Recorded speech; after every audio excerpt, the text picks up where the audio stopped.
Hello, everybody. This is Ron Ray, as always. I was on an international call earlier on Discord where I was the only American. And we got to talking about several topics, and I shared them some of my videos. This is a regular occurrence, this call. There's no server to go along with it.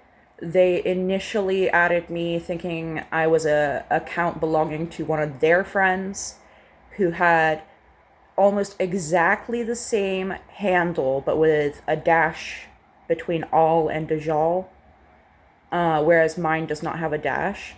But we spell it the same way, and I've never seen anybody else spell Dajal with one J.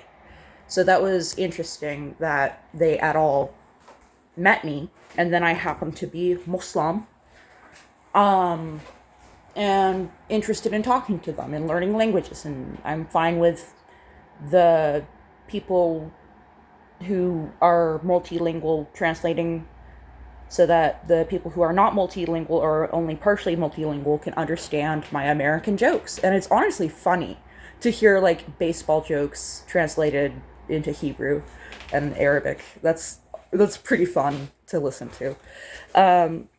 And one of them is a doctor, and she was asking about my diagnoses. Because like once you ask about one of my diagnoses, it's like opening a whole can of worms. Um, and it started where we were talking about Trump, and they were shit talking to see if they could get a rise out of me, and they're like, "Oh yeah, Trump, good for him winning the presidency," and I was like, "Hold my beer," you know. I said, "Yeah, good on him, especially the second time when he was, charged as being a felon." Because that set the precedent that anybody can be president, even my schizo ass. And the doctor lady was like, "You have schizophrenia?" And I'm like, "Yes, I have schizophrenia with bipolar, which somehow makes it more easy to treat." And she's like, "Interesting, interesting." And we got to talking about it, and, she asked, "What kind of symptoms do you have?" And so eventually she said, "Yeah, I can tell in your speech patterns." And I'm like, "Yeah, exactly. You can tell in my speech patterns that I'm schizophrenic." That is one of the symptoms I have. And um, there was a bit of confusion trying to get translated what I was saying about having alter egos. So I tried a few different ways, and it finally got translated properly. I kept saying alter egos from my my DID or something like that. I would say the letters, and they would be like, "What?" And I was like, "Dissociative identity disorder." And she's like, "What's that?" And I said, "Split personalities." She's like, "Yeah." And I'm like, "I have that. I got it from my grandmother." And she's like, "What caused it?" And I said, "Well, I went through several traumas when I was a small child." And we got to talking about that, and how on earth does a toddler prove they've been through trauma. And I explained how my therapist noticed the symptoms of trauma and told me, "Hey, do you think there might have been an event?" And I was like, "I actually do remember an event, and I was hoping it wasn't real." And so we got to talking about that and all that. But one of her buddies asked me, "I want to talk to Zafira. Can you have him front for a bit?" And or he didn't say front. He said, "Can you call your buddy?" And I'm like, "What?" I'm like, "You mean like can I talk to him in my head?" "Yeah." And the doctor lady was like, "Can you please tell me you're joking right now?" And I was like, "Hold on, I can explain that one." So that's the point of this video. Let me explain. Um, Most people with dissociative identity disorder, by definition, cannot interact with their alters when they first get diagnosed. I got diagnosed in 2017 after discovering it on my own, after years of suspecting it. Well, I initially discovered it in elementary school, And then I had a shitty doctor who told me to suppress it. Sorry, that's my broom. And I did. I suppressed it very, very well until I turned 18 and I met somebody who wanted me to have alters. And that's a whole story. But I turned 18 in the end of 2015, I believe. And graduated May 2016. And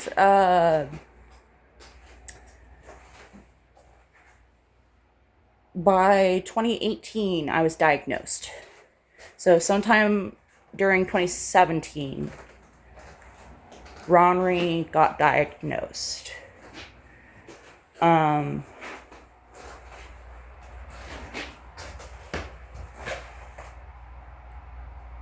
So anyway, since I got diagnosed, I have put in the hard work, including finding stability.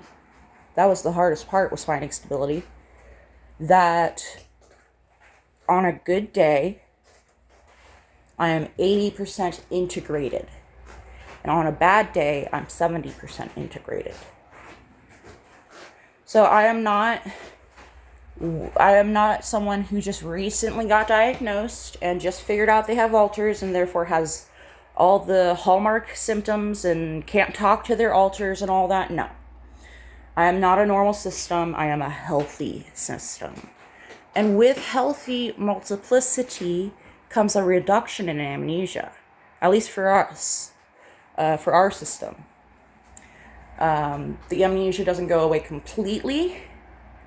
There are details that alters will not remember, and there are days that alters will not remember. But as long as we write everything down that's important, or make videos of what's important so that we can look back, we functionally, we have the tools to overcome what amnesia we do have. We just have to implement them better. That's the final 30% of the integration, is implementing it better. So I hope that clears anything up. I don't want to mislead people that this is what dissociative identity disorder looks like when you're polyfragmented and haven't been diagnosed yet. Because it's very different when you haven't been diagnosed yet. And your symptoms will change after you get treatment if you have the condition. So you will not look like me today before you get diagnosed.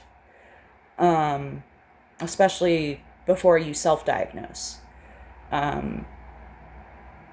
Some people self-diagnose before getting professionally diagnosed, but most of us, we self-diagnose after getting professionally diagnosed. And you're like, what? How do you self-diagnose after being professionally diagnosed? One of the symptoms of this disorder is doubting you have it at all, because it's easier to forget. It's easier to ignore it and go back to having amnesia. But eventually, after having it on your record long enough, your therapist will convince you that it is real and that you are suffering from it, whether you can remember that you're suffering from it or not. When I was 10 years old, told my therapist, hey, I've got another little girl inside my head. Her name is Mizuki, and she takes over when I'm angry. And my therapist said, I think you're just really good at compartmentalizing things. You don't have split personalities. So just try not to compartmentalize your feelings. And so I just assumed I didn't have it because a doctor told me I didn't. Then when I was 16, I got diagnosed with autism. after the same doctor who said I don't have DID had told me she's an expert on autism and I didn't have it. I got diagnosed with autism when I was inpatient for 7 months in a row, and they had time to observe me long enough to diagnose me. And I got diagnosed with dissociative identity disorder while I was being trafficked. And I don't really remember that year very well. Regardless of who's fronting, I don't remember. And it's just...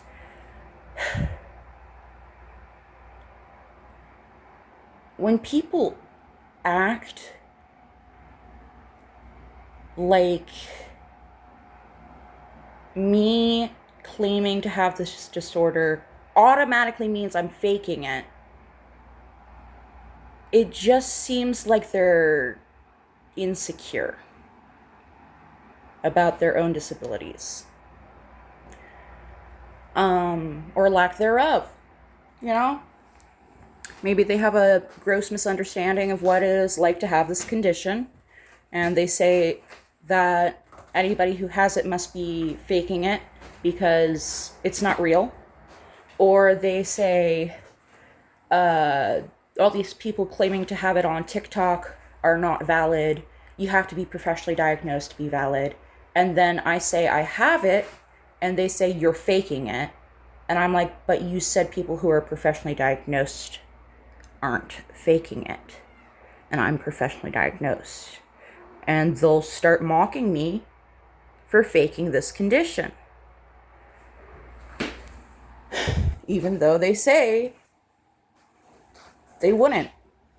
So they're not true to their own word. They're the ones who are faking.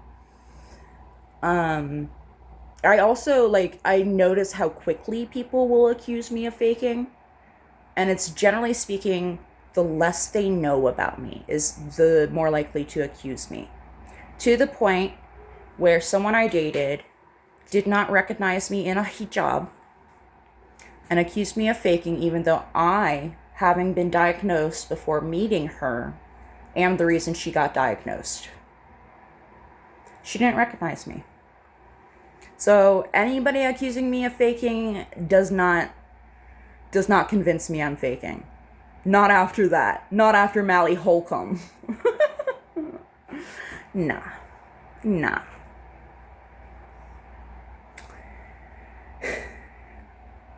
after the person who didn't want to go to therapy, even though I was telling her she needed to go. The person who abused me when my alternative was homelessness, and then sided with my ex in the breakup after my ex had cheated on me. She didn't recognize me and accused me of faking. And I'm like, Mally, we dated. You abused me. And somebody else in the comments replied saying, you're full of shit. So I screenshotted the Instagram photos of us together and I posted it in the Facebook thread. And that shut them up. She's a celebrity now because she ever met me. And she doesn't like me, therefore she's valid. Because liking me makes you invalid. So yeah. If you've ever fake claimed somebody because of a lack of information on the person, and you just jump to a conclusion, please just unsubscribe now. I don't have patience for... I don't have patience for people who, out of a sense of moral superiority, claim that somebody's trauma wasn't real and that the condition caused by childhood trauma that they have isn't real. That is just low. I would like, you can't know that about a person unless you yourself are their therapist or on their therapy team or otherwise have access to their medical records. If you have access to their medical records, you're not allowed to say what you know. It's confidential. That's called HIPAA. HIPAA. HIPAA. So it's just a catch-22 to fake claim anybody. And it's pointless. It doesn't help anybody. And you're more likely to fake claim somebody who has the condition if you fake claim at all. The easiest way to not invalidate someone's condition is not to accuse people willy-nilly of faking it. You know? It's just... It gives off the vibe that you're jealous of them for having the condition. And if you are, you know that's fucked up yourself. And that's why you're projecting. Alright, thank you for watching. I will see y'all in the next one. Love you. Bye.